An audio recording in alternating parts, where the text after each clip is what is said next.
Hi hello மக்களே, நீங்க கேட்டுக்கொண்டு இருப்பது கிவி குரல். மக்களே, உங்க எல்லாருக்கும் ஒரு கொஷின். ஆடியோ நாவல நீங்க எந்த டைம்ல என்ன மாதிரி கேட்பீங்க அப்படிங்கிறத கமெண்ட்ல சொல்லுங்க. நான் எப்படி கேட்பேன் அப்படின்னா, ஏதாவது வேலை செய்யும் போது, அதாவது ஹெவி வேலை இருக்கும், வேலை செய்யறதுக்கு இன்னைக்கு மூடே இருக்காது, ஆனா செஞ்சுதான் ஆகணுங்கிற கட்டாயம் இருக்கும். அந்த மாதிரி என்ன நான் அந்த வேலையில முழுமைப்படுத்திக்கணும் அப்படிங்கும் போது எனக்கு பிடிச்ச ஆத்தர்ஸோட ஆடியோ நாவலை ஓட விட்டுட்டு நம்ம வேலை செஞ்சோம்னா நாவல் முடியறதுக்குள்ள வேலை எப்படி முடிஞ்சதுன்னே தெரியாத அளவுக்கு எனக்கு ஒரு ரிலாக்ஸேஷனா இருக்கும். அந்த மாதிரி உங்களுக்கு ஏதாவது இருந்ததுன்னா அதை கமெண்ட்ல மறக்காம சொல்லிடுங்க. இப்போ நம்ம கதைக்குள்ள போவோமா? அம்பு 56. அர்ஜுனன் தன்னுடைய நண்பனுக்கு அழைப்பு விடுத்து மேலோட்டமாக விஷயத்தை கூறிதான், வந்த புல்லட் அங்கே சரிந்து கிடக்கும், அதை எடுத்துக்கொண்டு என் வீட்டில் சேர்த்து விடு. அதே போல் நான் அழைக்கும் பொழுது எனக்கு ஒரு 4 வீலர் வேண்டும், அதை நான் சொல்லும் திசையில் ஓட்டிக்கொண்டு வா, நான் அப்படியே ஏறிக்கொள்கிறேன், மீதி விஷயங்கள் எல்லாம் வண்டியில் சென்று கொண்டே பேசிக்கொள்ளலாம் என்று கூறியிருந்தான். அவன் கூறிய தகவலின்படி அர்ஜுனனின் ஊர் நண்பன் ஒருவன் அவன் சொன்ன உடனே வந்து புல்லட்டை எடுத்துக்கொண்டு சென்று விட்டான். பிறகு இன்னொரு நட்பின் மூலமே 4 வீலரையும் அனுப்பி வைத்திருந்தான் அந்த கண்டெய்னரோடு. இந்தாங்க, இதுதான் என்னோட விசிட்டிங் கார்டு. இப்ப பார்க்க போற அதே வேலை தான் நீங்க என்கிட்டயும் பார்க்க போறீங்க. பட் ஃபார் த சேஞ்ச் ஒரு நல்ல விஷயத்துக்காக பண்ண போறீங்க.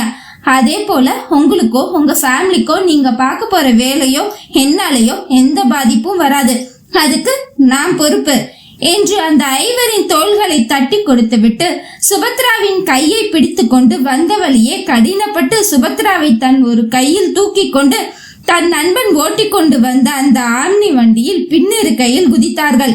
அவர்கள் குதித்து வண்டியில் அமரும் வரை அந்த அடியாட்களும் உதவி புரிந்தார்கள். வண்டியில் ஏறி அமர்ந்த சுபத்ரா, அர்ஜுனன் இருவரும் இடையே பயங்கர அமைதி. எதற்காக நீ வெளியே சென்றாய் என்று அவனும் கேட்கவில்லை.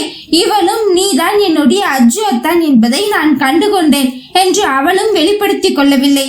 வண்டியில் குதித்த வேகத்தில் இருவரும் ஆளுக்கு ஒரு மூலையில் அமர்ந்திருந்தார்கள். அப்படியே அமர்ந்து கொண்டு வந்திருந்தார்கள். அர்ஜுனனின் நண்பன் இவர்களின் வீட்டிற்கு கொன்று சென்று விட்டான்.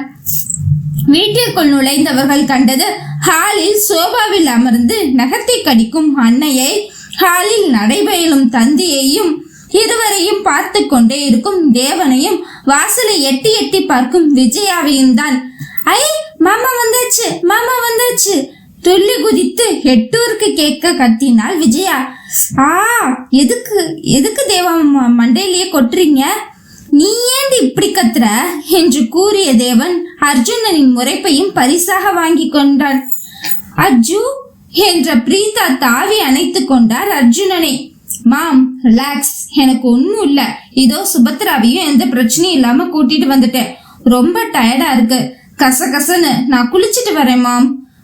அப்படியே எனக்கு உங்களோட ஸ்பெஷல் மிளகு ரசம் வித் சிக்கன் ஃப்ரை சாப்பிட்டு ரொம்ப நாள் ஆகுது. போய் 2 பேரும் ஃப்ரெஷ் ஆகிட்டு வாங்க, எல்லாமே ரெடி பண்ணி வைக்கிறேன். அறைக்குள் செல்லுகையில், ஹாய்டா குட்டிமா என்று விஜயா தலையில் கை வைத்தவன் தேவனிடம் தலையசைத்து விட்டு பாண்டியனை பார்த்து முறைத்து கொண்டே அறைக்குள் சென்றான். போடாடே, முறைக்க வந்துட்டான் என்ற பாண்டியன் சுபத்ராவை பார்த்து மட்டும் சிரித்து வைத்தார். அர்ஜுனன் சுபத்ரா இருவரும் ஒரே அறையை தான் பயன்படுத்தி கொண்டிருப்பார்கள். ஏனென்றால் அவள் இருக்கும் பொழுது அர்ஜுனன் அந்த அறைக்குள் செல்ல மாட்டான். அர்ஜுனன் இருந்தால் சுபத்ரா அறைக்குள் செல்ல மாட்டாள். ஆனால் இன்று என்ன நினைத்தாலோ அர்ஜுனன் முன்னோக்கி அந்த அறைக்குள் சென்றான். ஏதோ நினைவில் இருந்த அவளும் அவன் பின்னாடியே சென்றாள். அவன் கதவை அடைத்து தாள் போடும் வரைக்கும் அவன் பின்னாடியே நின்று கொண்டிருந்தாள். வேகமாக திரும்பிய அர்ஜுன் அப்பொழுதுதான் தன் பின்னாடி குட்டி போட்ட பூனை போல வந்து நிற்கும் சுபத்ரா மீது மோதி நின்றான். இவன் மோதிய வேகத்தில் அவள் காலிடறி மல்லாக்க சரிய போனவளை இடையோடு பிடித்து நிறுத்தினான் அர்ஜுனன். பார்த்து, இன்னும் மயக்கம் தெரியலையோ? இல்ல அது கவனிக்கல உங்களை. என்னதான் இப்பொழுது அவளுக்கு இந்த அர்ஜுனன் தான் தன் சிறு வயது அஜ்ஜு அத்தான் என்று இருந்தாலும் இருவருக்கும் இடையில் இத்தனை காலங்கள் பிரிவு ஏற்பட்டதால் அவளுக்கு இயல்பாகவே ஒன்றவே வரவில்லை. இன்னும் ஏதோ தயக்கம் உள்ளுக்குள்ளே ஒட்டி கொண்டது. அதை காட்டிலும் தன்னை தவறாக நினைத்து விடக்கூடாது என்ற பயம் வேறு பிடித்து கொண்டது. ஆனால் அர்ஜுனனுக்கு அப்படியெல்லாம் ஒன்றுமில்லை. இயல்பாகத்தான் இருக்கிறான் அவளுடன். குளித்து வேறு உடை மாற்றி வந்த அர்ஜுனனின் பின் தொடர்ந்தது சுபத்ராவின் கண்கள். அர்ஜுனன் தலையை துவட்டி சீவி கொண்டிருந்தான். வீட்டில் இருப்பதால் கருப்பு நிற ஷார்ட்ஸ் அணிந்து மேலே சிகப்பு நிற உடலை ஒட்டிய காலர் வைத்த டி ஷர்ட் அணிந்து வந்தவனை வச்சக்கண்ணு வாங்காமல் பார்த்து கொண்டிருந்தாள் சுபத்ரா. இதற்கு பெயர் சைட் அடிப்பதில்லை, காதலால் பார்ப்பதும் இல்லை. கண் என்னவோ அவன் என்ன செய்கிறான் என்பதை வட்டமடித்துக் கொண்டிருந்தது. மனசெல்லாம் இதுதான் என் அஜு அத்தானா, என்ன இப்படி வளர்ந்து நிற்கிறான் என்று ஒரு போக்கும். என் அத்தானை விட்டு பிரியவா நான் நினைத்து விட்டேன். அவன் மட்டும் என்னை வந்து மீண்டும் ஏற்றுக்கொள்ளவில்லை என்றால் நான் என்ன ஆகி இருப்பேன்? என்ன நினைக்கிறான் அவன் மனதில்? என்னிடம் இயல்பாக பேசுகிறான், ஆனால் நான் தான் என்று அவன் காட்டிக்கொள்ள மாட்டேங்கிறானே, என்னவாக இருக்கும் என்று பலவாறு யோசனையில் தான் இருந்தது அவளின் மனது. இன்னும் எவ்வளவு நேரம் இப்படி பார்த்துட்டே இருப்ப? அது நான் தப்பா எல்லாம் யோசிச்சு பார்க்கல, சாரி. போய் குளி. மயக்கம் ஃபுல்லா தெளியணும்னா நல்ல ஜில் தண்ணில குளி, ஒன்னும் ஆகாது. இங்க ஹேர் ட்ரையர் இருக்கு, யூஸ் பண்ணிக்கோ. நான் வெயிட் பண்றேன், சாப்பிட போலாம் என்றவன் அங்கே இருக்கும் இவனுடைய கோப்புகள் அடங்கிய டிராயரில் எதையோ தேடிக்கொண்டிருந்தான். சுபத்ராவும் குளியல் அறைக்குள் சென்று விட்டாள். எப்படியும் அவன் அங்கு டைனிங் டேபிளில் தான் எனக்காக காத்திருப்பான் போலும். காக்க வைக்க கூடாது என்றவள் அவசரமாக குளித்தாள். ஏனோ அவளுக்கு ஷவருக்கடியில் ரொம்ப நேரம் நிற்க தோன்றவில்லை.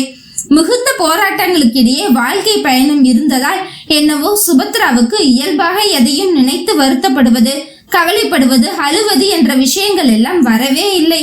எப்படியோ வந்து காப்பாற்றி விட்டான் அல்லவா. அவர் என் தாத்தாவாக இருந்தால் என்ன, அவர் முறை தவறி என்னிடம் பேசினால்தான் என்ன ஆயிடும்? அவர் செய்த தவறுக்கு அர்ஜுனன் தண்டனை கொடுத்து விட்டான். அதை பற்றி யோசிக்க என்ன இருக்கிறது? அவன் மனதில் மணிவாணன் வந்தது, பேசியது, அதற்கு பிறகு நடந்தது என்று பெரிதாக எதுவும் கருத்தில் பதியவில்லை. வெளியே சென்று அர்ஜுனனின் குடும்பத்தை எப்படி எதிர்கொள்கிறது என்கின்ற பெரிய தயக்கமும் கூடவே ஒட்டி கொண்டது. குளித்து முடித்தவள் அப்படியேதான் ஏதோ யோசனையில் மாற்றிக்கொள்ள உடை எடுத்து வரவில்லை என்பதை புரிந்து கொண்டு அங்கிருந்த நீல நிற தேங்காய் பூ துண்டை எடுத்து தன் உடலில் சுற்றி கொண்டு இன்னொரு துண்டால் தலையை துவட்டி கொண்டு வெளியே வந்தவள் இயல்பாக தன் கபோர்டில் தலையை விட்டு உடையை எடுத்துக்கொண்டு ஹேர் ட்ரையரின் உதவியுடன் முதலில் சிகையை சரி செய்து கொள்வோம், ஏனென்றால் அதிக நேரம் நீரில் இருக்க வேண்டாம், உடம்பு பழைய நிலைக்கு வரும் வரை என்று அர்ஜுனன் அறிவுறுத்தி இருந்தான். அவள் கட்டியிருந்த துண்டோடு கண்ணாடி முன் சிகையை தூய்மையாக காய வைத்தவள் குதிரை வால் போட்டுக்கொண்டு கண்ணாடி முன்னே நின்று உடலில் மானம் காத்து கொண்டிருந்த அந்த ஒற்றை துண்டையும் கலட்டி வைத்துவிட்டு முதலில் தன்னுடைய உள்ளாடைகளை பொறுமையாக அணிந்தாள். பிறகு உள்ளாடையோடைய அங்கு 2 நிமிடம் யோசித்துவிட்டு பிறகு சல்வார் ஒன்றை எடுத்து அணிந்து கொண்டாள். பெரும்பாலும் வீட்டில் இருக்கும் பொழுது இலகுவாக நைட்டி தான் அணிந்து கொள்வாள். இப்பொழுது புதிதாக அர்ஜுனனின் குடும்பமும் வந்திருப்பதால் என்ன உடை அணிவது என்ற குழப்பத்தில் தான் சல்வார் எடுத்து அணிந்து கொண்டாள். சல்வாரை தேர்ந்தெடுக்கும் பொழுது என்ன நினைத்தாலோ, கருப்பு நிற பட்டியாலா பேண்ட், மேலே சிகப்பு நிற டாப்ஸ் அணிந்து நெற்றியில் ஒற்றை பொட்டு வைத்துவிட்டு கண்ணாடியில் பார்த்தவள் அப்படியே உறைந்து நின்றாள். அங்கிருக்கும் சோபாவில் கால் மேல் கால் போட்டு தன் கையில் இருக்கும் கோப்பையில் ஏதோ மும்பரமாக எழுதி கொண்டிருந்தான் அர்ஜுனன். என்ன? பேனாவை வைத்து காதை குடைந்தான். இல்ல, நீங்க எப்போ வந்தீங்க? நீ குளிக்க போகும்போது நான் சொல்லிட்டு தானே போனேன் உனக்காக வெயிட் பண்றேன்னு. அப்புறம் எப்ப வந்தேனா? நான் இங்கே தானே இருக்கேன். அப்போ நான் ட்ரெஸ் துண்டு. உனக்கு ஆப்ரேஷன் பண்ண டாக்டர் நானு. உனக்கு ஆப்ரேஷன் பண்ணும்போது உனக்கு அந்த பச்சை கலர்ல ட்ரெஸ் போட்டு விடுவாங்கல்ல, அது நான் தான் போட்டு விட்டேன். அந்த ட்ரெஸ் போடும்போது உன் உடம்புல ஒரு துணி கூட இல்ல. புதுசா பார்க்க அங்க ஒன்னும் இல்ல. இப்ப நான் அதெல்லாம் பார்க்கவும் இல்ல, எனக்கு அதுக்கு நேரமும் இல்ல. நான் இங்க முக்கியமான மெடிசன் ஃபார்ம்ல எழுதிட்டு இருக்கேன் என்ற அர்ஜுனன் அந்த நோட்டை மூடி அதே இடத்தில் வைத்துவிட்டு கிளம்பலாமா என்றாள். இவளும் பேய் அடித்தது போலவே அர்ஜுனன் பின்னே சென்றாள். வாமா உட்காரு, சாப்பிட. சுபத்ராவை அழைத்தது பாண்டியன் தான். இங்க என்ன டூருக்கா வந்திருக்கீங்க? குடும்பத்தோட எல்லாரும் கிளம்பி வந்தீங்கன்னா அப்புறம் நீங்க வந்த வேலையை யார் பாக்குறது? சஹோ, அதுக்கு தான் நகுலனி நதியாவையும் அங்க விட்டுட்டு வந்தோம். சஹோ மெடிக்கல் கேம்ப் அவங்க பாத்துக்குவாங்கன்னு. உனக்கு கொடுத்த வேலை என்னாச்சு? அதான் அசப்பே இல்லாம நீ முடிச்சிட்டியே சஹோ. நான் மாமனாரை பத்தி கேட்டேன். அவர்கிட்ட இனிதான் பேசணும் சஹோ. என்றவன் பாண்டியனை நிமிர்ந்து பார்த்தான். தேவிமா, மருமக எல்லாத்துக்கும் விசா எடுத்துட்டேன்னு சொல்லிடு. அங்க போனதும் சில வேலை இருக்கு, அதை முடிச்சுட்டு கல்யாணம் வச்சதும் அதையும் ரெஜிஸ்டர் பண்ணிட்டோம்னா சிட்டிசன்ஷிப் கொடுத்துடுவாங்க சிங்கப்பூர்ல. ஓகே தானே? பிரீதா இருவரையும் முறைத்து கொண்டு நின்றாள். அர்ஜுனோ கண்ணை சிமிட்டி சிரித்து வைத்தான். சாப்பாட்டை போட்டு ஆராய்ச்சி பண்ணி கொண்டிருந்த சுபத்ராவை பார்த்த தேவன், அண்ணி என்ன சாப்பாடு ஆராய்ச்சி பண்ணிட்டு இருக்கீங்க? நாங்கெல்லாம் புதுசா இருக்கோன்னு ஒண்ட முடியலையா? தோ இங்க பாருங்க, இவளுக்கும் நாங்க எல்லாம் புதுசுதான். உங்களை மாதிரி எதையும் யோசிக்காம 2வது காலு உள்ள தள்ளிட்டு இருக்கா. பாவம், கோழிக்கு இருக்கிறதே 4 காலு தான். குடிடி எனக்கு ஒண்ணு என்ற தேவன் விஜயா கையில் இருந்த சிக்கன் காலை பிடுங்கி தின்றான். கால் போன கடுப்பில் விஜயா தேவனை முறைத்து கொண்டிருந்தாள். அவளின் முறைப்பையும் தேவனின் செயலையும் பார்த்த சுபத்ராவுக்கு மெல்லமாக சிரிப்பு வந்தது. முதல் அர்ஜுனன் அவளின் சிரிப்பை பார்க்கிறான். மிகவும் இயல்பாக, அதே சமயம் அழகாக இருந்தது. மீண்டும் தேவன் ஏதோ கூற, அதற்கு விஜயா ஒன்று கூற, அதற்கு கிலுக்கி சிரித்த சுபத்ரா அப்பொழுதுதான் தன்னை பார்த்து கொண்டிருந்த அர்ஜுனை கவனித்தாள். இருவர் கண்களும் ஒரே நேர்கோட்டில் ஒன்றை ஒன்று கவ்விக்கொண்டது. அந்த கண்ணோட்டத்தில், அந்த கண் பார்வையில் காதல் கடத்தப்பட்டதா என்றெல்லாம் தெரியாது. ஆனால் பருவம் ஊடுருவி சென்றது. லொக்கு லொக்கு. அவர்களின் பார்வை பரிமாற்றத்தை பார்த்த தேவன் தான் இருமிக் கொண்டிருந்தான். தீபியா, தண்ணிய குடி. அவனிடம் இருந்து பார்வையை மீட்டதா அர்ஜுன் தேவனிடம் பொறிந்தான். அப்பொழுதுதான் தன்னிலைக்கு வந்த சுபத்ரா எங்கும் பார்க்காமல் தட்டை பார்த்து உண்டு முடித்துவிட்டு அவசரமாக அறைக்குள் சென்று அடைந்து கொண்டாள். அம்பு 57. ப்ரோ, நீங்க எல்லாரும் ஜாலியா இருக்கீங்க, நான் மட்டும் இங்க தனியா இருக்கேன். உன் கூட உன் ஆளு தானே இருக்கா, அப்புறம் என்ன? எனக்கு தேவன் இல்லாம ரொம்ப லோன்லியா இருக்கு ப்ரோ. ஆஹா, நீ தாண்டா அவனுக்காக இவ்வளோ ஃபீல் பண்ற. அவன் பாரு, அவன் ஆளோட இத்தனை வருஷ கதையும் சேர்ந்து பேசிட்டு ஊர் சுத்தி பார்த்துட்டு ஜாலியா இருக்கான். அவன் இங்கேயும் அதுதானே ப்ரோ பண்றான். என்ன இருந்தாலும் கூடவே இருக்கிற மாதிரி வரல. நான் அவனை ரொம்ப மிஸ் பண்றேன். And miss you all bro. டேய், எதுக்கு இவ்வளோ ஃபீல் பண்ணிட்டு இருக்க? கேம்ப் இன்னும் 2 days தானே. நாங்க ஈவினிங் இங்க கோயில் விஷயமா அம்மா ஏதோ போகணும்னு சொல்லிட்டு இருந்தாங்க. கோயில் முடிச்சுட்டு அப்படியே அங்க எல்லாரும் கிளம்பி வந்துடுறோம். நாளைக்கு மார்னிங் உன்னோட இருப்போம், ஓகேவா? குட்டிமாவோட அப்பா கிட்ட சில விஷயம் பேச வேண்டி இருக்கு. அதெல்லாம் பேசிட்டு அகைன் எல்லாரும் ஒண்ணு கூடி சிங்கப்பூர் கிளம்ப வேண்டியதுதான். தர்மா ஆல்ரெடி புலம்ப ஆரம்பிச்சிட்டான். Wow, I am waiting bro என்ற நகுலன் நதியாவை பற்றியும் தாங்கள் நடத்தி கொண்டிருக்கும் கேம்பை பற்றியும் சிறிது நேரம் அர்ஜுனனிடம் பேசிவிட்டு அழைப்பை துண்டித்தான். அஜு, நகுலனா பேசினா? ஆமாம்மா, ரொம்ப மிஸ் பண்றானா, புலம்புறான். தேவா இல்லாம ஒரு கையே இல்லாத மாதிரி இருக்குன்னு. ஒன்னாவே இருந்து பழகிட்டானுங்கடா. அதான் நான் போய் சுபத்ரா கிட்ட பேசுறேன். நம்ம எல்லாரும் மதுரை மீனாட்சி அம்மன் கோயில் போயிட்டு அப்படியே நாகர்கோயில் கிளம்பிடுவோம். நகுலன் உன்னை இப்படி ஜோடியா பார்த்தா ரொம்ப சந்தோஷப்படுவான், நல்லா ஓட்டுவான். ஓகே மாம் என்று அர்ஜுனன் சென்றது துணி கடைக்குதான். கோயிலுக்கு செல்லும் பொழுது சுபத்ரா புடவை அணிந்து வந்தால் நன்றாக இருக்கும் என்று யோசித்தான். முதலில் சுபத்ராவுக்கு புடவை வாங்கதான் கடைக்குள் சென்றான். அப்புறம் எப்படியும் சுபத்ராவுக்கு மட்டும் வாங்க முடியாது, குட்டிமா எதிர்பார்ப்பாள். அவளுக்கும் தன் அன்னைக்கும் வாங்க வேண்டும் என்று மூவருக்கும் புடவை எடுத்துக்கொண்டு, கண்டிப்பாக தேவ் எனக்கு புது உடவை இல்லையா என்று தன்னிடம் வம்பு செய்வான் என்று தனக்கும் தந்தைக்கும் சேர்த்தே புத்தாடை எடுத்துக்கொண்டு நகுலன் நதியாவை பார்க்க செல்வதால் அவர்களுக்கும் புத்தாடை எடுத்தான். அவனுக்கே அவளை நினைத்து ஆச்சரியமாக இருந்தது. அவனுக்கு கூட இதுவரைக்கும் கடைக்கு சென்று ஆடையெல்லாம் பெரிதாக எடுத்ததில்லை. அன்னை எடுத்து வைப்பார், இல்லை ஆன்லைனில் போட்டு விட்டேன் கைக்கு வந்துவிடும் என்று சகோதரர்கள் ஏதாவது வேலை செய்தால் ஒழிய இவன் பெரிதாக கடைக்கெல்லாம் ஏறி இறங்கி வாங்கியதே இல்லை. தன் கபோர்டில் இருக்கும் ஆடைகளில் ஏதேனும் ஒன்று தேர்ந்தெடுத்து அணிந்து கொள்வான். அந்த ஆடைகளை அங்கே வைப்பது கூட தன் அன்னையாகத்தான் இருக்கும்.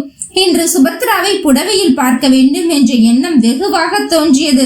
அதற்கு காரணம் காலை அன்னை புடவையில் குட்டிமாவை தாவணியிலும் பார்த்ததாக கூட இருக்கலாம். ஆனால் இதற்கு பெயர் காதல் எல்லாம் இல்லை என்றுதான் அவனுக்கு அவனே கூறிக்கொண்டான். மா இந்தாங்க என்றவன் பாண்டியனுக்கும் சேர்த்து புத்தாடை அன்னை கையிலேயே கொடுத்துவிட்டு மீண்டும் பாண்டியனை ஓரக்கண்ணால் முறைத்து விட்டு சென்றான். குட்டிமா இந்தாடா, தேவாக்கும் கொடுத்துடு. ஐ அழகா இருக்கும் மாமா. இருவருக்கும் உடை சேர்ந்து வாங்கி கொண்டு உள்ளே ஓடினாள் விஜயா. பிரீதா பேசியதிலிருந்து சிறிது இயல்பாக மாற வேண்டும் என்று கடினப்பட்டு முயற்சி செய்து கொண்டிருக்கிறாள் சுபத்ரா. ஆனாலும் அவளுக்கு தனிமையிலேயே இருந்து பழக்கப்பட்டதால் திடீரென்று யாரிடமும் ஒண்ட முடியவில்லை. அறைக்குள் நுழைந்த அர்ஜுனன் கட்டிலில் அமர்ந்து அன்று அவள் கட்டாமல் கரடி பொம்மைக்கு கட்டி வைத்திருந்த கடிகாரத்தை இன்று கையில் வைத்து பார்த்து கொண்டிருந்தாள். என்ன ஆராய்ச்சியோ?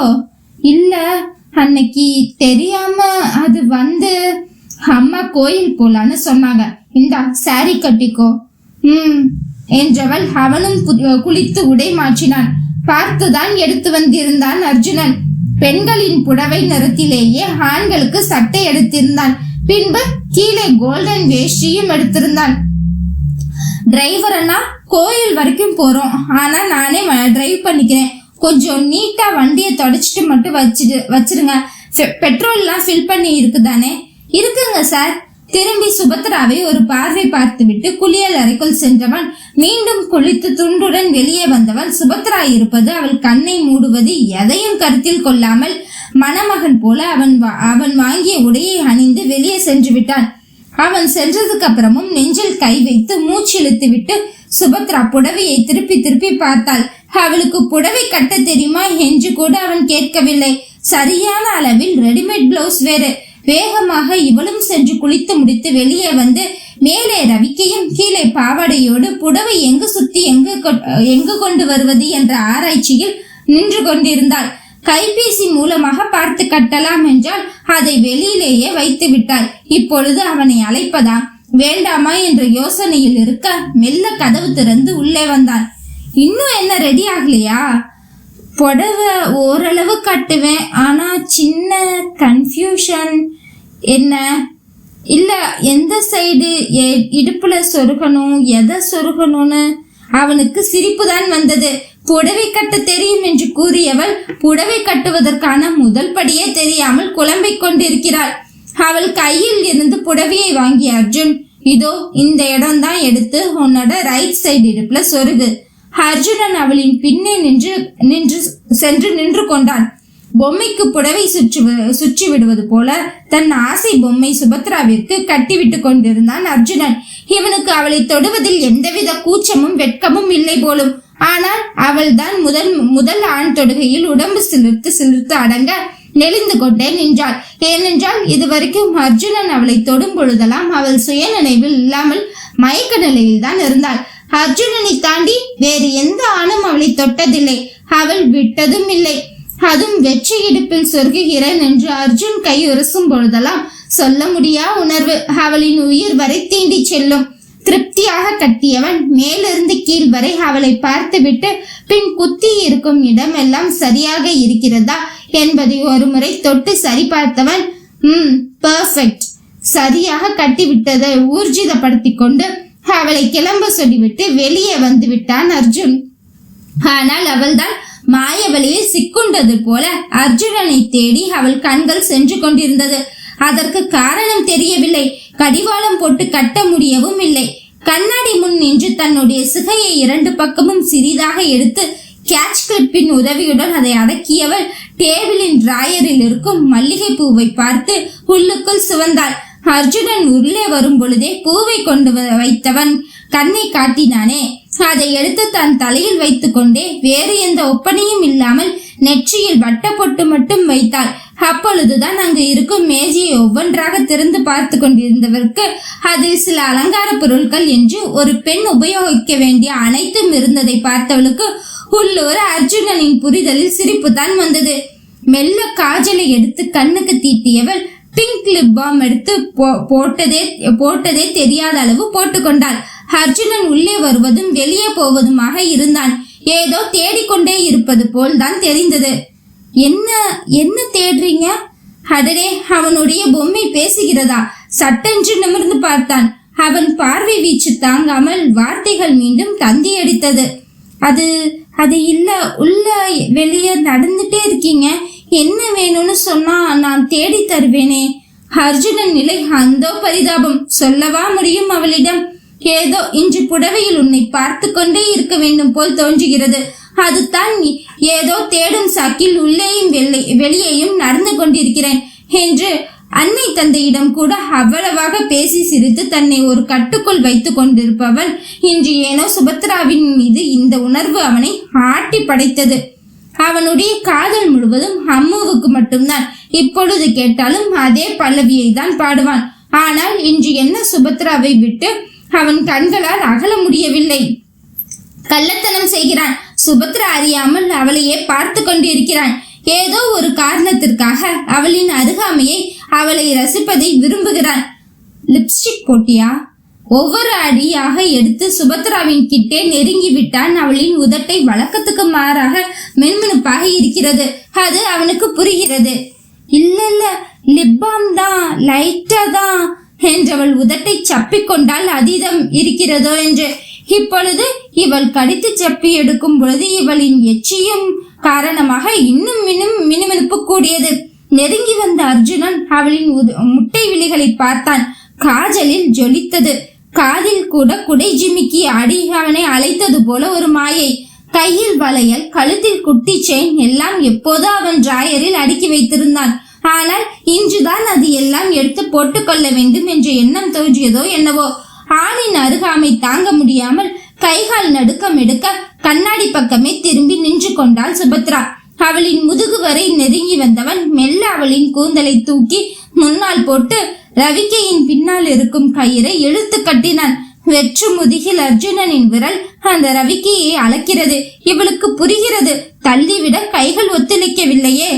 அவளின் தோள்பட்டையில் தன் நாடியை அழுத்தியவன், ரொம்ப அழகா இருக்கடி. அர்ஜுனன் தொடுகையிலும் செயலிலும் உறைந்து நின்ற சுபத்ராவை பார்த்து மெலிதாக புன்கைத்தவன் வெளியே சென்று விட்டான். வெளியே வந்தால் இந்த வயதிலும் அன்னையின் காலடியில் அமர்ந்து அவரின் புடவைக்கு மடிப்பெடுத்துக் கொண்டிருக்கும் தந்தையையும் விஜயாவின் ஒரு இன்ச் இடுப்பு கூட வெளியே தெரியாத அளவுக்கு 70 பின்னை குற்றி அங்கும் இங்கும் சரிபார்த்து கொண்டிருந்த தேவையும் தான் பார்த்தான். இவங்களுக்கு நாம தேவலாம் போலவே. தேவன் எப்பொழுதுமே லவ்வர் பாய், அது ஊரறிந்த உண்மை. அதிலும் விஜயா என்று வந்துவிட்டால் பொசசிவ் ஓவர். அவன் கண்ணை மறைத்து விடும். வேறு யாரும் அவன் கண்ணுக்கு தெரியாது. அடித்துக் கொள்வது போல், சண்டை போடுவது போல், வம்பிழுத்துக் கொள்வது போல் தான் இருக்கும். ஆனால் விஜயாவின் நகம் சிறிதாக பெயர்ந்தால் கூட தாங்க மாட்டான். துடித்து போவான் தேவன். அது குடும்பத்தார் அனைவரும் தெரிந்ததே. பல நேரங்களில் விளையாட்டாக கூட அன்னை கேட்டிருக்கிறாள், எப்படிடா இவ்வளோ காலம் அவளை விட்டுட்டு தனியா இருக்கிற என்று. அந்த அளவிற்கு விஜயாவின் மேல் காதல் பித்து உள்ளவன் நம் தேவன்.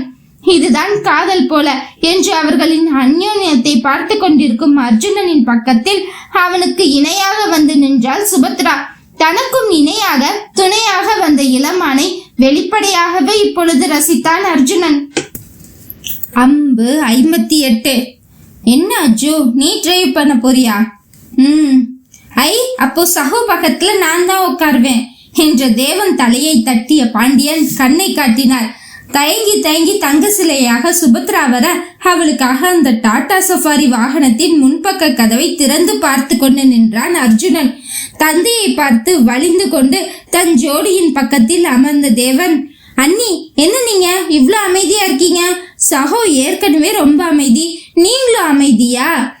இல்ல, பழகிட்டா பேசுவேன். அட, இதுக்கு என்ன தனியா பழகிட்டு? கைய கொடுங்க. ஹாய் சுபானி, ஐ எம் தேவன், உங்க கொழுந்து. இது என்னோட வருங்காலம். பேரு குந்தூஸ். ஏண்டி இடிக்கிற எருமை? மாமா, என் பேரு விஜயா. ரெண்டும் ஒண்ணுதான். அக்கா இந்தாங்க கொய்யாக்கா, நம்ம மரத்துக்கா, இனிச்சு கிடக்கும். விஜயா ஆசையாக சுபத்ராவிடம் நீட்ட சிரிப்புடன் மறுக்காமல் வாங்கி கொண்டாள். அண்ணி, வீட்டுல இவ கூட மட்டும் சேராதீங்க, தின்னுகிட்டே இருப்பா, உங்களையும் பெருத்து உருண்டை ஆக்கிடுவா. ஏற்கனவே பெருத்துதான் இருக்குது. வாய்க்குள் கூறிய அர்ஜுனனின் வார்த்தைகள் சுபத்ரா காதை மட்டும் தெளிவாக அடைந்தது. வண்டியில் சாலையில் குலுங்கி சென்று கொண்டிருக்க பின்னிருக்கையில் அமர்ந்திருக்கும் நால்வருடனும் பேசிக்கொண்டே வர இவளும் சற்று திரும்பிய வாக்கில் அமர அதில் ஒரு கால் மடித்து சீட்டில் இருக்க மற்றொரு காலின் புடவை விலகிய வனப்பு அர்ஜுனனை பித்தம் கொள்ள செய்கிறது. இதில் அவளது இடது கை வேறு சீட்டின் மேலே வைத்திருக்க வண்டி குலுங்கலுக்கு ஏற்ப பெண்ணின் அங்கங்கள் குலுங்க ஆணின் மனமும் சேர்ந்தல்லவா குலுங்குகிறது. அர்ஜுனன் முணுமுணு பேச்சு சுபத்ராவிற்கு கேட்க அவன் பார்வை சென்ற திசையை பார்த்தவள் தன் முந்தானையை இழுத்து மறைத்தாள். ஏனோ அவனுக்கு கோபம் வரவில்லை, உல்லாசமாக சிரிப்புத்தான் வந்தது. கொஞ்சம் கொஞ்சமாக தன்னுடைய குட்டி அம்மு தன் குடும்பத்துடன் இணக்கமாவதில் ஏனோ மனம் துள்ளியது. அதே மனநிலையில் வண்டியில் ஒரு பாடலையும் ஓடவிட்டான். சிறகுகள் நீளுதே பறவைகள் போலவே விண்வெளி தாண்டியே துள்ளி துள்ளி போகுதே. பாட்டினூடே விசில் சத்தமும் காதை அடைய பாண்டியனும் தேவனும் வாயை பிளந்து ஹா என்று அர்ஜுனனை பார்த்து வைத்தார்கள். பின்னே இது மாதிரி வண்டி பயணம் அவர்களுடன் எத்தனை மேற்கொண்டிருக்கிறாள். வண்டியில் போகும் பொழுது சும்மாவே இருக்க தோன்றாமல் ரீல் செய்வது, அதற்காக பாட்டு தேடுவது என்று அமர்க்கலமாக இருக்கும் தேவன் ஒரு முறைப்பில் அமைதியாக வர சொல்லுபவன் என்று காது கிழிக்கும் அளவுக்கு சத்தத்துடன் பாட்டு கேட்பது மட்டுமில்லாமல் அதற்கு ஏற்ப விசில் வேற அடித்து கொண்டிருக்கிறான். எப்படி இருந்தானே இப்படி ஆகிட்டான். அப்படிதான் தேவனின் பார்வை இருந்தது. விஜயாவும் பிரீத்தாவும் தான் தங்கள் இணையின் வாயை கை கொண்டு மூடிவிட்டு சுபத்ராவை ஓரக்கண்ணால் பார்த்து கொண்டே விசில் அடிக்கும் அர்ஜுனனை கண் காட்டி அமைதியாக இருக்கும்படி சொன்னார்கள். ஏனென்றால் இதெல்லாம் அவர்களின் கனவல்லவா. எத்தனை நாள் இயல்பான ஆண்மகனுக்கு உண்டான எதுவும் இல்லாமல் இப்படி ஏதோதானோவென்று இருக்கிறான் என்று எத்தனை நாள் வருத்தப்பட்டு இருப்பார்கள்.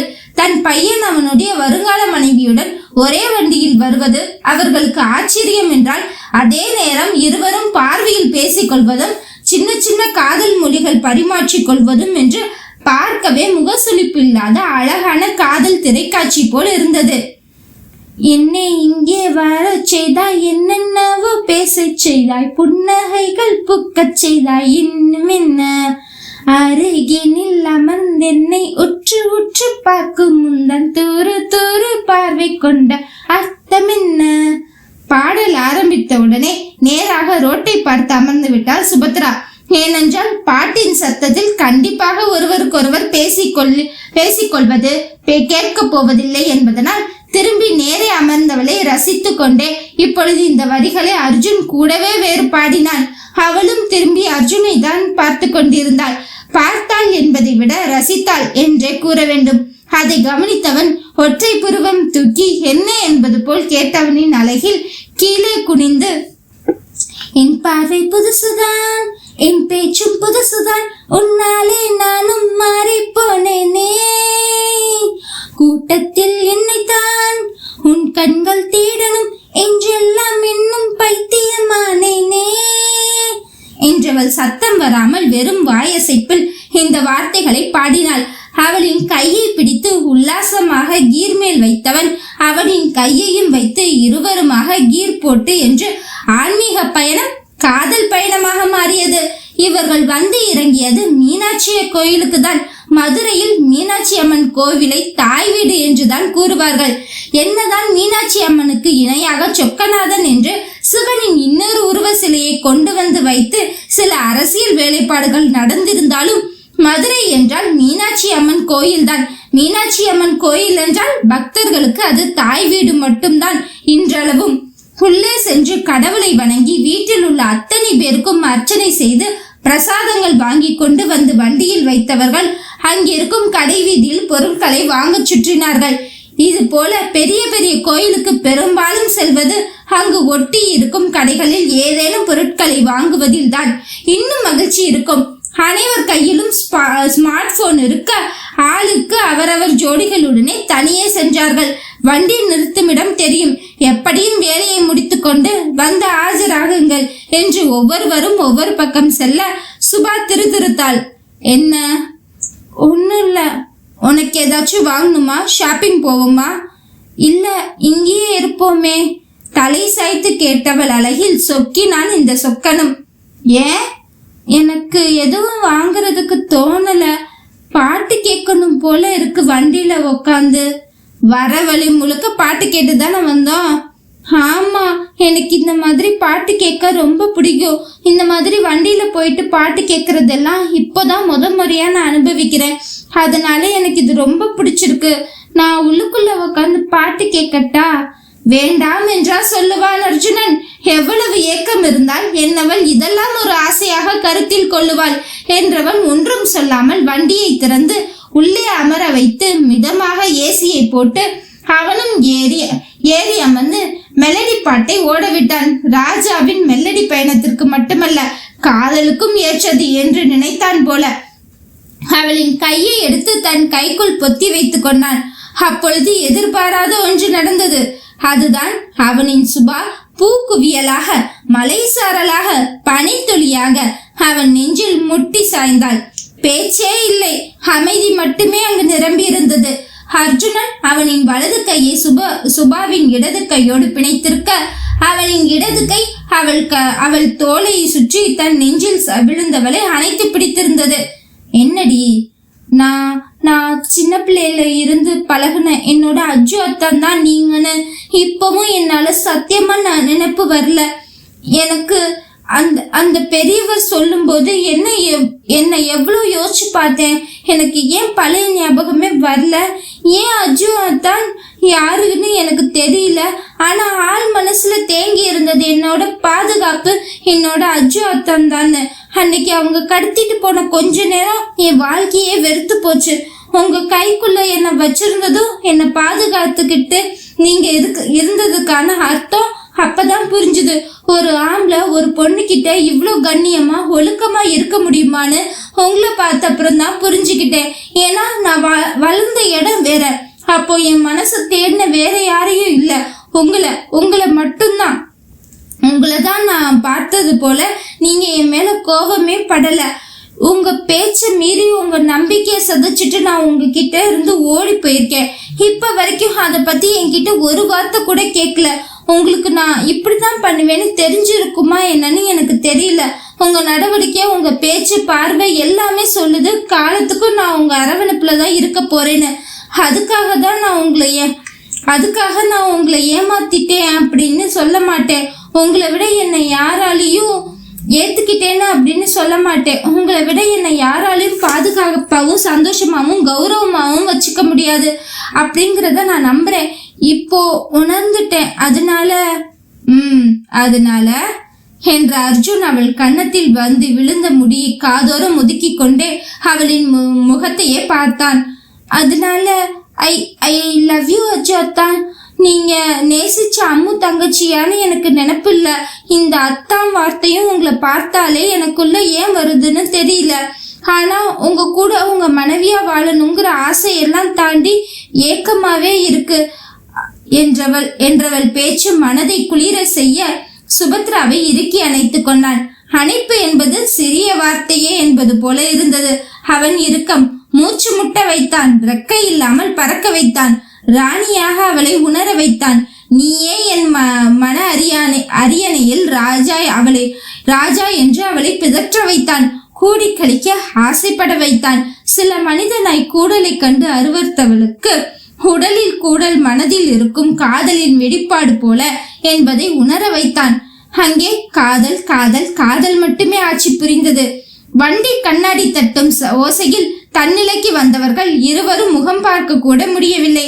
தேவன் ஜோடிதான் என்பதை அறிந்த அர்ஜுன், தேவ் ஜில்லுன்னு குடிக்க ஏதாச்சும் வாங்கிட்டு வரியாடா? கைபேசியில் தான் கூறினான். பின்னே தன்னவள் கலைந்து கிடக்கிறாளே. அட நோ ப்ராப்ளம் சகோ, வாங்கிட்டு வரோம். அம்மா வந்துட்டு இருக்காங்க, இன்னும் 10 மினிட்ஸ்ல வந்துடுவாங்க என்றவன் தன்னவளையும் அழைத்து கொண்டு சென்று விட்டான். பின்னே அவனுக்கு தெரியாததா, இருவரும் இப்பொழுதுதான் காதலை பரிமாற்றி கொண்டிருக்கிறார்கள். அங்கு என்ன நடந்திருக்கும் என்று ஒத்த வயது தானே தேவனுக்கும் புரிந்தது. அம்மா வந்து விடுவார்கள் என்று சிக்னல் வேறு கொடுத்து விட்டு சென்றான். சாரிடி, ரொம்ப ஹர்ட் பண்ணிட்டேனா? ஆமா. சொன்னவளின் முகத்தை யோசனையாக பார்க்க, அதுக்குள்ள நகர்ந்துட்டீங்க, தொட்டுக்கிட்டே இருக்க தோணுது. ரொம்ப மிஸ் பண்றேன் உங்களோட. பேச முடியாமல் தலையை குனிந்து கொண்டாள். சுபா கொல்லாதடி. அவளின் ஆடைகள் சரி செய்ய உதவியவள் தன் ஆடையையும் சரி செய்து கண்ணாடியில் ஒரு முறை பார்த்துவிட்டு கதவை திறந்து வெளியே நின்றான். அவர்களின் வருகைக்காக அந்த ஏசியில் உடல் அனலாக கொதிக்கிறதே. வெளிக்காற்று தேவை. அம்பு 59. என்ன ப்ரோ இது? என் கண்ணையே நம்ப முடியல. நம்ம அர்ஜுனன் ப்ரோவா இது? காலையிலிருந்து இவர்கள் குடும்பமாக எடுத்துக்கொண்ட புகைப்படத்தை நகுலனுக்கு அனுப்பியதும் அதிர்ச்சி தாங்காமல் உடனே அழைத்து விட்டான் தேவனை. எனக்கும் பயங்கர ஷாக் தான்டா. இப்படி டெரர் வில்லு அர்ஜுன் சகோக்குள்ள இப்படி ஒரு காதலம்பு அர்ஜுனன் மறைஞ்சிருப்பார்னு யோசிச்சு கூட பார்க்கல. அண்ணிய ஓர கண்ணால பாக்குறது என்ன, பாட்டு போடுறது என்ன, அதுக்கு பின்னாடி லிப் மூவ்மெண்ட் கொடுக்கறது என்ன. போட்டோல கூட பாத்தியா, லைட்டா அண்ணிய அணைச்சு பிடிச்ச மாதிரி தான் நின்று போஸ் கொடுத்துருப்பாரு. நாம ஒரு போட்டோ எடுக்க எவ்வளோ கெஞ்சுவோம். இன்னைக்கு அண்ணி கண்ணசைவுக்கு உடனே நின்னாரு பாரு. நேர்ல வருவோல பாரு. ஆனா எது எப்படியோ மனசு நிறைஞ்சு போச்சு நகுலா. எப்படியோ சந்தோஷமா இருக்குடா. எப்படா வருவீங்க? நான் ரொம்ப மிஸ் பண்றேன்டா. யார? உன் மூஞ்சி தூ சொல்லித்தல. எப்ப கிளம்புறீங்கன்னு? வரேன் டார்லிங். என் மாமனார் கிட்ட கொஞ்சம் பேச வேண்டியிருக்கு. மார்னிங் அதை முடிச்சதும் உடனே.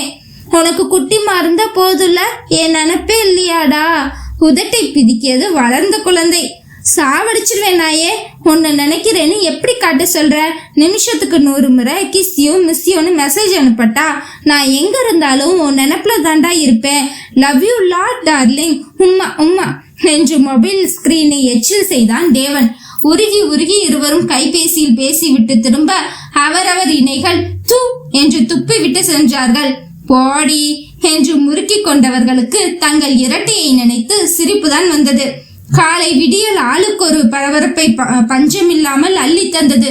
விஜயாவின் தந்தையிடம் பேச வேண்டும். காரணம், சொத்து எல்லாம் இவள் பேரில் இருக்க ஊருக்குள் மணிவாணனின் இறப்போ இல்லை அவர் காணாமல் போனது குறித்து என்ன சலசலப்பு ஓடிக்கொண்டிருக்கிறது என்பதை தெரிந்து கொள்ள வேண்டும். இவர்கள் தற்போது இருப்பது மதுரை அல்லவா? அங்கு மணிவாணன் இறக்கும் பொழுது பிரீதா குடும்பம் மொத்தமாக இங்கே கிளம்பி வந்து விட்டதால் அவருக்கும் ஊருக்குள் நடந்த எந்த விஷயத்தை பற்றியும் தெரிந்து கொள்ள முடியவில்லை.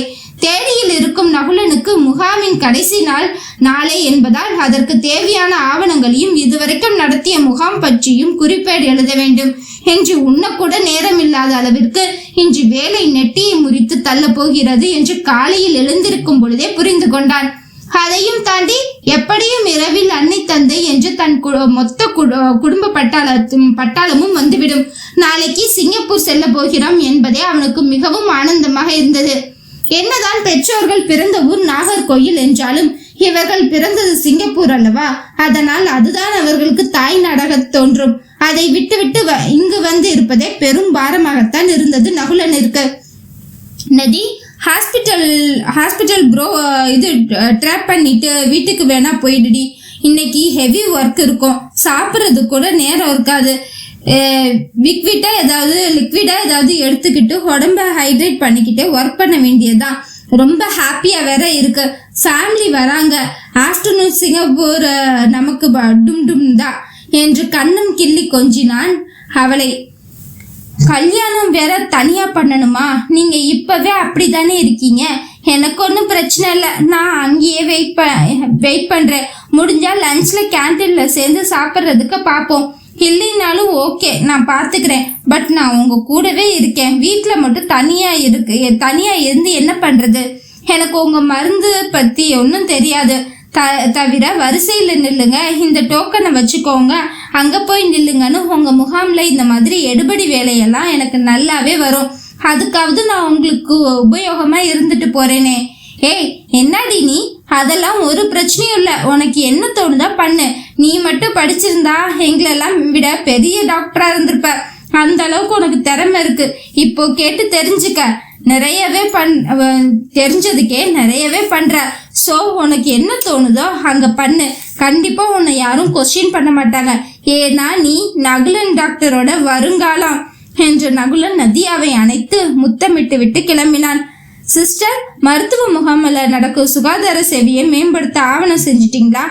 எஸ் டாக்டர், எல்லாமே ரெடி. இன்னைக்கு தான் கடைசி நாள் முகாம்.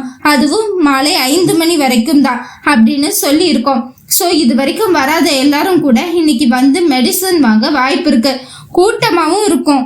It's okay. ஏன் 5 மணி வரைக்கும் 2 hours எக்ஸ்ட்ரா ஆனாலும் பரவாயில்ல. ஒரு 7 மணி வரைக்கும் அரௌண்ட் டைம் ஃபிக்ஸ் பண்ணிக்கோங்க. ஏன்னா எப்படின்னு தூரத்துல இருந்து வரவங்க இருக்காங்க, கிரவுண்ட்ல நிக்கிறவங்க இருக்காங்க. ஸோ அதனால நம்ம கொஞ்சம் அட்ஜஸ்ட் பண்ணிக்கணும். ஸோ 7 மணி வரைக்கும் எக்ஸ்டெண்ட் கூட பண்ணிக்கலாம். பட் எந்த பேஷண்ட்டுக்கும் குறை இல்லாம மட்டும் பார்த்துக்கணும். Got it? Okay doctor. மருத்துவ முகாமில் பங்கேற்பவர்களை முன்னெச்சரிக்கைப்படுத்தி படிவத்தில் பதிவு செய்து செஞ்சதை சரிபார்த்து விட்டு இருந்தான் நகுலன். இதுவரைக்கும் வந்தவர்கள், இன்று வருபவர்கள் என்று அனைத்தையும் பிரித்து வைத்து அந்தந்த தாதிகளிடம் அதை குறித்து வைக்க கூறினான். முகாமில் நின்ற குழந்தைகள், பெண்கள், பெரியவர்கள், அடுத்து ஆண்கள் என்று வயது வாரியாக அவர்களை பரிசோதித்து மருத்துவ ஆலோசனை மற்றும் மருந்துகளை வழங்கினான் நகுலன். முகாமில் அந்தந்த நோயாளிகளுக்கு ஏற்ப அந்தந்த துறை மருத்துவர்களை பரிசோதித்து அவர்களுக்கு தேவையானதை அளிக்கும்படி பணிந்தான். முகாமில் நாற்பட்ட வியாதி அதிகமாக எல்லோராலும் எதிர்கொள்ளப்படும் நோய்களுக்கு ஏற்ப மாத்திரைகளும், குழந்தைகளுக்கு ஊட்டச்சத்து மருந்தும், கர்ப்பிணிகளுக்கு போலிக் ஆசிட் மற்றும் அயன் மாத்திரைகளும், பின்னே 40 வயது மேற்பட்டவருக்கு எலும்பு சத்து மற்றும் புரோட்டீன் பவுடர் அனைத்தும் இலவசமாக தங்கள் மருத்துவமனையின் ஏற்பாட்டின் பெயரிலேயே அளித்தான். இதற்கே மதியம் 3 ஆகியது. அடிவயிறு வேறு முட்டி அதன் தேவையை கூற அங்கும் இங்கும் ஓடி ஏதேனும் வேலை செய்யும் நதியாவை பார்த்து கண்கள் கனிந்தது. சிஸ்டர், எல்லாரும் இப்படி ஓடி ஓடி பேஷண்ட் பார்த்துட்டே இருக்கீங்களே, லஞ்ச் எடுத்தாச்சா? எஸ் டாக்டர், நாங்கள் எல்லாருமே பிரேக் டைம் யூஸ் பண்ணிக்கிட்டோம். நீங்களும் நதியா மட்டும்தான் இன்னும் லஞ்ச் எடுக்கல. Okay fine. நீங்கள் நான் சைன் பண்ண வேண்டிய டாக்குமெண்ட்ஸ் எல்லாம் ரெடி பண்ணி வைங்க. இப்போ அவ்வளோ நேரம் பார்த்ததெல்லாம் ஃபைனலாக நான் சைன் பண்ணுறதுக்கு ரெடி பண்ணி வைங்க. நான் ஒரு 1/2 hourல லஞ்ச் முடிச்சுட்டு வந்துடுறேன் என்று நகுலன் நதியாவையும் கூட்டிக் கொண்டு ஒரு ஹோட்டலுக்கு சென்றிருந்தான். ஏண்டி எல்லா வேலையும் இழுத்து போட்டுக்கிற? நீ ஏண்டா என்னை ஏதோ பாவம் போலயே பார்க்குற? அது நம்ம ஹாஸ்பிட்டலோட முகாம், அப்போ நான் தானே எல்லாம் செய்யணும். இதுவே அத்தை இதெல்லாம் பண்ணியிருந்தா நீ இப்படி யோசிச்சு பார்த்துருப்பியா? அப்போ நீ என்னை இன்னும் தூரமாக வைக்கிறேன்னு தானே அர்த்தம். அடியை பொண்டாட்டி, நான் அப்படியெல்லாம் யோசிக்கவே இல்லை. ரொம்ப சந்தோஷம்தான். உனக்கு அதை பற்றி தெரியலனாலும் இதுதான் ஃபர்ஸ்ட் டைமாக இருந்தாலும் நீ இன்வால்மெண்ட்டோட பண்ணுறது பார்க்கும்போது எனக்கே கூட உன்னை சிங்கப்பூர் கூட்டிகிட்டு போனதும் ஏதாவது எஜுகேஷன் சேர்த்து விடலாங்கிற அளவுக்கு ரொம்பவே ஆசையாக தான் இருக்குது. பட் இன்னும் நீ சாப்பிடாம உடம்பு வருத்திக்கிறியன்னு தான் என் கவலை. கண்டிப்பாக நான் சாப்பிட்லனா தான் நீயும் என்னை கவனித்து சாப்பிட வருவ. வேலைன்னா சாப்பிடாம இருக்கிறது நீங்கள் தான், நான் இல்லை. நான் உனக்காக தான் சாப்பிடாம இருந்தேன். மற்றபடி எனக்கு எப்பவும் சாப்பாடு தான் ஃபர்ஸ்ட். ஹஹா, அதான் நீ இருக்கியே. எது பண்ணாலும் கியூட் தான் நதி பேப்ஸ் என்ற நகுலன் உணவுடன் நதியாவையும் சேர்த்தே உண்டான். மீண்டும் பரபரப்புக்கு பஞ்சமின்றி சென்றது. தேனியை சுற்றியுள்ள வட்டாரத்தில் உள்ள அத்தனை ஊர்கள், குறு கிராமங்களும் தன்னால் முடிந்த மருந்து மாத்திரைகளை அவர்களுக்குள்ள சின்ன சின்ன நோய்களுக்கு, கிருமி தொற்றுகளையும், சுகாதார வாழ்வு மற்றும் ஆரோக்கியமான வாழ்வு இப்படித்தான் வாழ வேண்டும் என்று எடுத்து கூறும் ஆலோசனை வகுப்பு கூட ஒரு அரை நாள் எடுத்தாயிற்று. தங்களுக்கு உதவியாய் இருந்த அரசு மருத்துவமனைக்கு கூடவே வந்து துணை புரிந்த செவிலியர்களுக்கும் சின்னதாக நன்றி உரை போல் வைத்துவிட்டு அனைத்து முடித்துவிட்டு கோப்பைகளை எடுத்து நதியாவுடன் வீட்டிற்கு வரவே இரவு மணி 8 ஆயிற்று. வாசலில் வாகனங்கள் நிறுத்தி வைக்கப்பட்டிருந்ததில் புரிந்து கொண்டான் தன் சொந்தங்கள் படையுடன் வீட்டுக்குள் வந்தது என்று. நதியாவை கூட்டிக் கொண்டு வேகமாக ஓடியவன் முதலில் சென்று அணைத்தது அர்ஜுனனை தான். இவன் ஓடி வந்த வேகத்தில் தேவன் தான் இயேசு போல 2 கைகளையும் நீட்டி நின்று கொண்டிருந்தான். அவனை தள்ளி விட்டுவிட்டு அவனுக்கு பின்னாடி நின்ற அர்ஜுனனை இறுக்கி கட்டி அணைத்து கன்னத்தில் 100 முத்தம் கொடுத்திருப்பான். அடச்சை விட்ரா சகோவ என்ற தேவன் தான் இவனை பிரித்து விட வேண்டியதாக இருந்தது. அர்ஜுனனுக்கு தன் குட்டி தம்பி பாசம் உண்டு. ஆனால் தன்னை பூதம் போல் பார்க்கும் சகோதரர்களிடம் இவ்வளவு நாள் தள்ளி இருந்து விட்டோமே என்ற மனது குறைதான் அதிகம். அவனுக்கு பொறாமடா. விடு, நீ நல்லா இருக்கியா? வாமா. நகுலன் தான் வாயை பிளந்து பார்த்து கொண்டிருந்தான். தன் உடன்பிறப்பு தன்னிடம் சகஜமாக பேசுவதையே 8வது அதிசயமாக பார்த்து கொண்டிருக்கும் பொழுது தன்னை கடந்து நின்று பேந்த முழித்து கொண்டிருந்த நதியாவை வாய் என்று அழைத்தது இன்னும் அதிர்ச்சியின் உச்சத்தில் இருந்தான். நகுலா, இதுக்கே அதிர்ச்சியான எப்படி? இன்னும் பல சிறப்பான சம்பவங்கள் எல்லாம் இருக்கு என்று ஊமையாக சிரித்தான் தேவன். இப்படியே அனைவரும் இரவு உணவை உண்டு அடுத்த நாள் கிளம்ப வேண்டும் என்பதால் அனைத்தும் தயார் செய்து கொண்டு இன்று காலையில் மதுரையில் நடந்த பலதரமான சம்பவங்களை பற்றி தேவனிடம் கேட்டுக்கொண்டிருந்தான் நகுலன். இதில் வீடியோ காலில் தர்மன் பீமன் வேறு ஹும் கொட்டி கொண்டிருந்தார்கள். அப்படி என்ன சம்பவம் நடந்திருக்கும் மதுரையில? ஆனா மதுரைனாலே சம்பவம் தாங்க. அம்பு 60. விடியல் காலையிலேயே மதுரை குரூப்ஸ் கிளம்பி நாகர்கோயில் சென்றார்கள். வண்டி பயணத்தில் ஒவ்வொருவருக்கும் ஒவ்வொரு மனநிலை. பிரீத்தாவிற்கு மணிவாணனை தன் தந்தை என்று சொல்லிக் கொள்ளவே அவமானமாகவும் அருவருப்பாகவும் இருந்தது.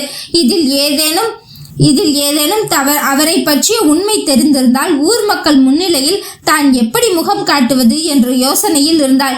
வெறும் விபத்து என்று முடித்ததோடு இல்லாமல் ஆள் தெரியாத யாரேனும் ஒருவர் அவரை கொஞ்சிருக்க வேண்டும் என்ற வழக்கு வந்ததால் தன் மகனின் நிலை, பெண் கடத்தல் விவகாரத்தில் தன் தந்தை சம்பந்தப்பட்டிருக்கிறார் என்ற பேச்சு அடிபட்டால் எப்படி மற்றவர்களை எதிர்கொள்வது என்றுதான் அவள் யோசனையில் இருந்தாள். விஜயாவிற்கு தாத்தா ஒருமுறை தன் பெயரிலேயே அனைத்து சொத்துக்களையும் இருப்பதாக கூறினாரே, தந்தை தன் ஆசைப்பட்ட மாமனை எப்படியும் கல்யாணம் செய்து வைப்பாரா, இல்லை ஏதேனும் தடங்கல் பண்ணுவாரா? எப்படி இருந்தாலும் தேவா மாமா என்னை அவருடன் அழைத்து செல்வார், அதில் எந்த சந்தேகமும் இல்லை. ஆனால் எந்தவித மன வருத்தங்களும் தடங்களும் இல்லாமல் நடந்தால் இன்னும் இனிமையாக இருக்குமே. நாகர்கோயில் என் பிறந்த ஊர். வருடத்திற்கு ஒருமுறையாவது இல்லை தோன்றும் பொழுது இங்கு வந்து செல்லும் அளவிற்கு பசுமையான நினைவுகளை விட்டு செல்ல வேண்டுமே. எந்த கசப்பும் நடந்துவிடக் கூடாது என்று ஒரு அங்கலாய்ப்பு அவளுக்கு இருந்தது. சுபத்ராவிற்கு சொல்லவே வேண்டாம். 2 வயதில் யாரோ ஒருவரால் அழைத்து செல்லப்பட்டவள் தான் நாகர்கோயிலிருந்து. அதற்கு பிறகு அவள் இந்த பக்கமே வரவில்லை என்பதை விட யாரும் அனுமதியும் கொடுக்கவில்லை, விடவும் இல்லை, அப்படிதான் சொல்ல வேண்டும்.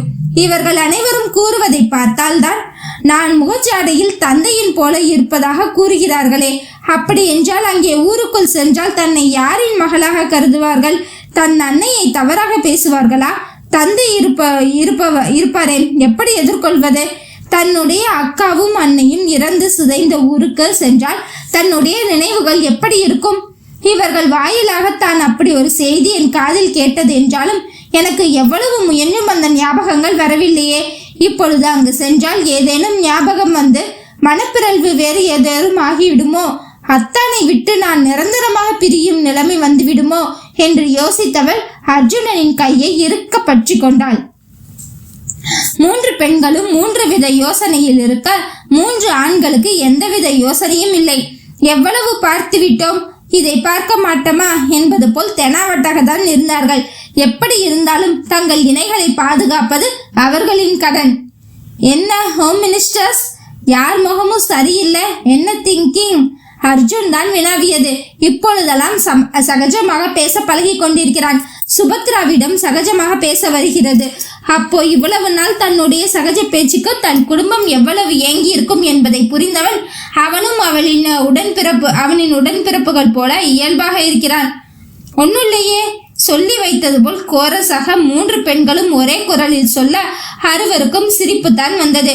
அப்படி இப்படி என்று நாகர்கோயில் ஊருக்குள்ளே அர்ஜுனன் வண்டி நுழைந்தது. ஊர் எல்லையில் கண்ணீரஞ்சலி போஸ்டர் ஒட்டி இருந்தது. இமயம் சரிந்தது, செங்கோடை வீழ்ந்தது. நம் தானே தலைவர் சுயம்புதேவன் மணிவாணன் ஐயா வண்டியில் செல்லும் போது விபத்தில் சிக்கி சம்பவ இடத்திலேயே அகால மரணம் அடைந்திருந்தார். அவரின் பூத உடல் நண்பகல் 11 மணி அளவில் அவருக்கு சொந்தமான காட்டில் இறுதி மரியாதை செய்யப்படும். அவரின் ஆத்மா சாந்தி அடைய இறைவனின் பிரார்த்திப்போம் என்று மணிவாணன் புகைப்படத்தோடு இருந்தது அந்த போஸ்டர். அதை பார்த்து 3 பெண்களும் அதையே வெறித்து பார்த்தார்கள். இவர்கள் மூவரின் வாழ்க்கையிலும் அவர் ஏதோ ஒரு சந்தர்ப்பத்தில் பெரிதான தாக்கத்தை ஏற்படுத்தியிருந்தார் என்பதை காட்டிலும் இனிமையான எண்ணத்தை ஒருபோதும் ஏற்படுத்தவில்லை என்பது அங்கு துயரம். இதில் மற்ற 2 பெண்களுக்கும் கண்ணீர் கூட வரவில்லை. ஆனால் என்ன இருந்தாலும் பெற்ற தந்தை அல்லவா, அதனாலேயே பிரீத்தாவின் கண்கள் கண்ணீர் கட்டி கொண்டிருந்தது. அவன் தோளில் சாய்ந்தவள் தன் 2ஆம் தந்தையான கணவனிடம் ஆறுதல் தேடினான்.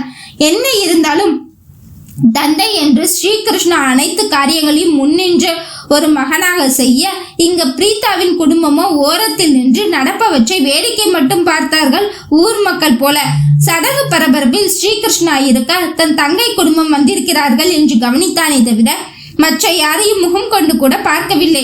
கடைசி வரைக்கும் ஜாதி பணவெறியில் ஊறிய தன் தந்தையை கடைசி வரைக்கும் மரியாதையாக கொன்று சென்று விட வேண்டும் என்பதற்காகவே இந்த ஏற்பாடு அனைத்தும் பண்ணியவன் தாரை தப்பட்டையிலிருந்து ஒப்பாரி பாடல்கள், மாலைகள், வான வேடிக்கை, கறி விருந்து ஒரு பக்கம், தடபுடலாக ஏற்பாடுகள் என்று மணிவாணன் பிடத்துக்கு கூட தங்கத்தால் ஆபரணங்கள் பூட்டி பணத்தை தண்ணியாக வாரி எரித்திருந்தான் ஸ்ரீகிருஷ்ணா. பணமே பிரதானம் என்றவரின் பிணம் பணத்தால் அலங்கரிக்கப்பட்டது. ஆனால் கொல்லி வைக்கும் மகனின் கண்ணில் பொட்டு கண்ணீர் இல்லை. பந்தம் பிடிக்க எந்த பேரனுக்கும் விருப்பமும் இல்லை. அனைத்திற்கும் பணமே அங்கு செலவழிக்கப்பட்டது. அனைத்தும் முடிந்து குளித்துவிட்டு தனி அறையில் தங்கள் குடும்பத்தை அழைத்து போனான்.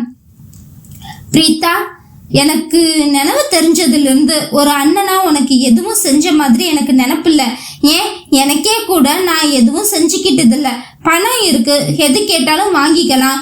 போற இடத்துல எல்லாம் ஜாதியினாலும் மரியாதை பணம் உள்ளவங்கிற அந்தஸ்து. அதனால எனக்கு எதுவுமே பெருசா தெரியல.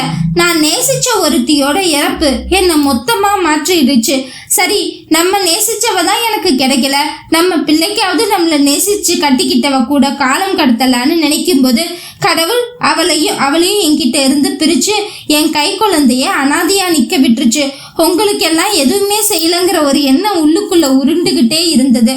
இதுக்கு மேலையும் இருந்து ஒன்றும் பண்ண போறது இல்ல. இதோ அவருக்கு காலம் போன கடைசியில கேவலமான சாவுதான்.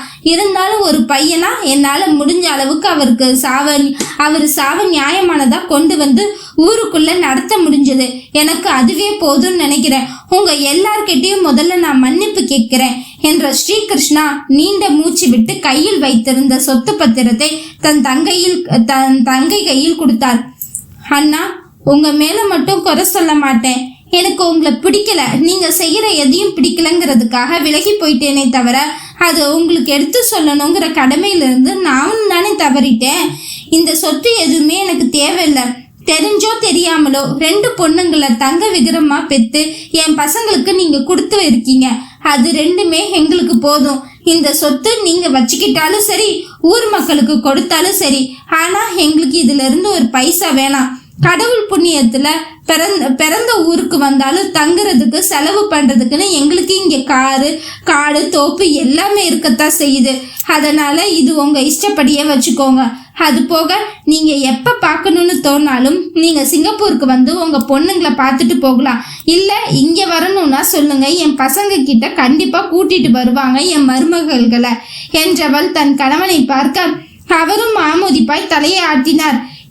இன்று இங்கு தங்கிவிட்டுதான் போக வேண்டும் என்று ஸ்ரீகிருஷ்ணா கேட்டுக்கொண்டதால் அவர்களும் ஒத்துக்கொண்டார்கள்.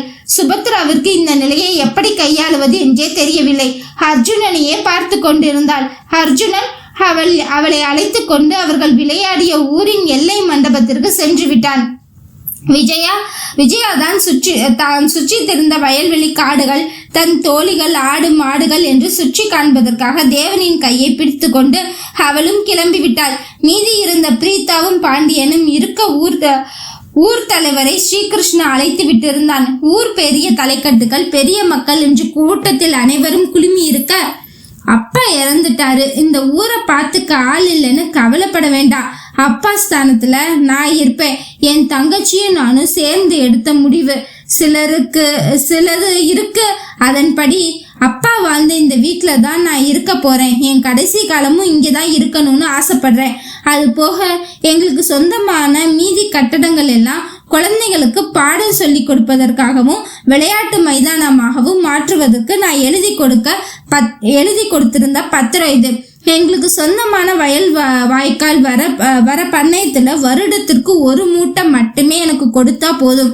மீதி ஏழை மக்களுக்கு, இல்லாதவங்களுக்கு, ஒரு நேரம் சாப்பாடு கூட வழி இல்லாதவங்களுக்கு பிரிச்சு கொடுக்கறதுக்காக இதோ இவரை தான் நியமிச்சிருக்கேன். என்னோட மேலாளர்.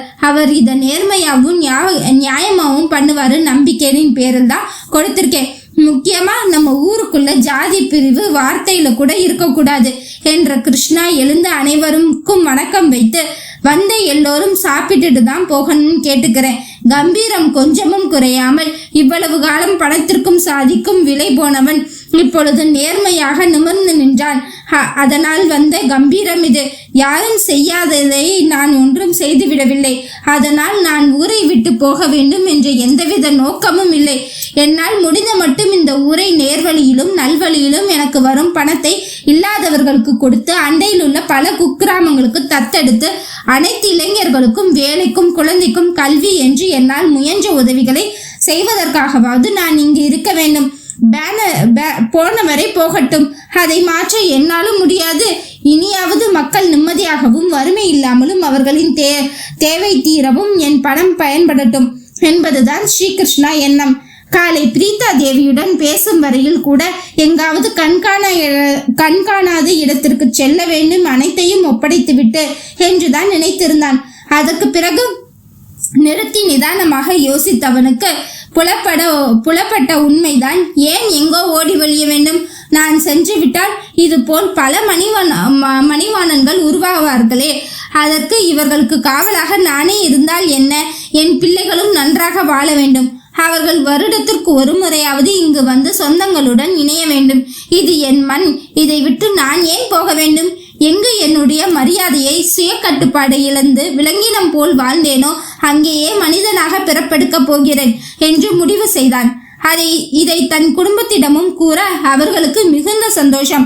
இதை தேவன் நகுலனிடம் கூறி முடிக்க அவனுக்கு கூட மனம் கனிந்தது. பாரா, நம்ம மாமனுக்குள்ளேயும் ஏதோ ஒண்ணு இருந்திருக்கு. அண்ணிங்க என்ன சொன்னாங்க? அண்ணிங்களா? பின்ன குட்டிமாவும் முறைக்கு அண்ணி தானே வரும். ஹஹா, என்ன சொல்லுவாங்க? 2 பேரும் பெருசா எதுவும் பேசவே இல்லடா. குட்டிமா ஒரே வார்த்தையில சொல்லிட்டா. எனக்கு ஒட்ட முடியல. நான் ஏதாவது தப்பு பண்ணியிருந்தா மன்னிப்பு வேணா கேட்டுக்கிறேன். எனக்கு சகஜமா பேச வரல. சின்ன பிள்ளையில இருந்து விலகிட்ட அதனால அப்படின்னு குட்டிமாவே இப்படி சொல்றானா? அண்ணிய கேட்கவா வேணும்? தனிமையில வளர்ந்தவங்களுக்கு இதுதான் அப்பான்னு நாங்க சொல்லித்தான் தெரியும். அதனால பெருசா எதுவும் பேசல. இதுல இன்னொரு விஷயம் என்னன்னா, மாமாவும் புரிஞ்சுக்கிட்டு அவங்கள தொந்தரவு பண்ணல. ஊர் திருவிழாவுக்கு எல்லாரும் கண்டிப்பா ஊருக்கு வரணுங்கிறதோட முடிச்சுக்கிட்டாருன்னா பாத்துக்கோ. ஏன் அப்பாடா, எல்லா தலைவலியும் ஒரு வழியா முடிஞ்சிருச்சு. அடுத்து கல்யாணம் தானேடா. ஏண்டா இப்படி அலையிற? அங்க ஊருக்குள்ள போய் ஒரு பெரிய பஞ்சாயத்து காத்திருக்கு, தெரியும்ல? ஐயோ ஆமாண்டா, அது வேற இருக்குல்ல, மறந்தே போயிட்டேன். இவனுங்க குடும்பத்துல ஒரு கல்யாணம் பண்ண நான் படுற பாடு இருக்கே. இது யார் மைண்ட் வயசா இருக்கும் மக்களே? வேற யாரு? ரைட்டர் என்னோடதுதான். முடிவை நோக்கி சென்று கொண்டிருக்கிற செவ்விலி எய்ததோர் அம்பு உங்களுக்கு என்ன மாதிரியான தாக்கத்தை கொடுத்துருக்குன்னு மறக்காம கமெண்ட்ல சொல்லிடுங்க. கூடவே லைக் அண்ட் ஷேர் பண்ணிடுங்க. அப்புறம் எப்போதும் போல இதே மாதிரி கதையை தொடர்ந்து கேட்பதற்கு கிவி நாவல்ஸ் சேனலை சப்ஸ்கிரைப் பண்ணிடுங்க. மறக்காம அந்த பெல் ஐக்கானையும் தட்டி விட்டுருங்க. நன்றி, வணக்கம்.